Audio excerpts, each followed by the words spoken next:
Into the heart of Borneo, a guide to Sarawak's national parks. Home to some of the world's biggest caves and most diverse ecosystems, superlatives abound when it comes to describing Sarawak's national parks. So blessed is this Malaysian state with a wealth of natural wonders that it can be difficult deciding exactly which parks to visit. To help you make your decision, we've come up with some helpful pointers about what's on offer where, using the cities of Kuching, in Sarawak's west, and Miri, in its center, close to Brunei, as the jumping-off points for some spectacular exploration. Around Kuching. Flora and fauna, Bako National Park. If you've come to Borneo to see rainforest animals in their natural habitats, Bako National Park is the perfect place to start, located less than an hour's drive from the state capital of Kuching.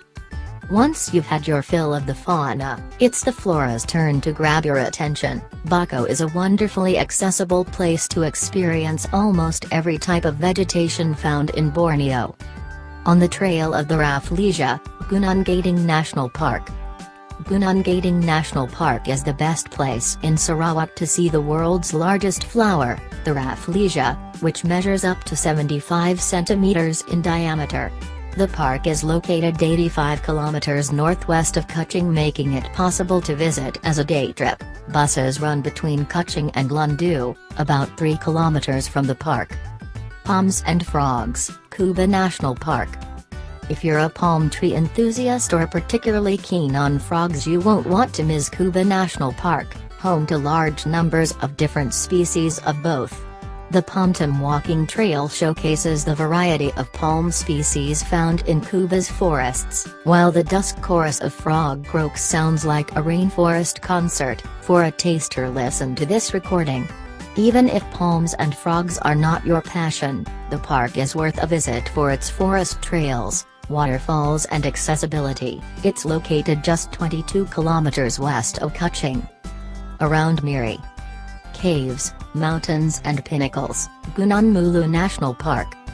In a state endowed with many amazing national parks, Gunung Mulu is the pick of the bunch.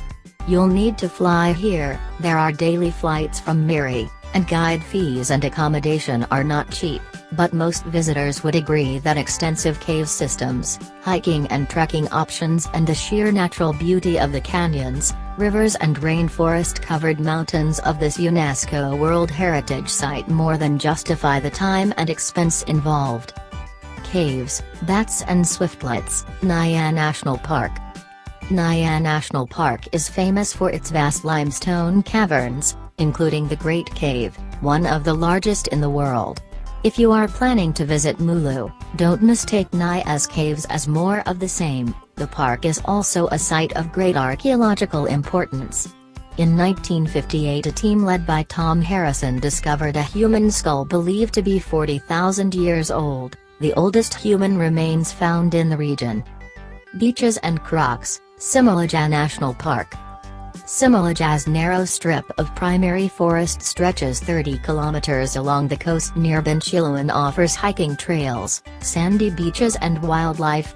Home to gibbons, long-tailed macaques, deer and wild boar, and with dolphins sometimes spotted off the coast, it's also a place where signs warn hikers to stay out of the rivers in case of lurking saltwater crocodiles. Walks and waterfalls, Lamber Hills National Park. If you have time to spare while in Miri, Lamber Hills makes a good day trip. The park's extraordinary species-rich forest attracts research scientists from all over the world, and there are a number of well-marked trails that make for good day hikes, taking you past waterfalls and staggeringly tall trees until you emerge from the forest to panoramic views of the surrounding landscape.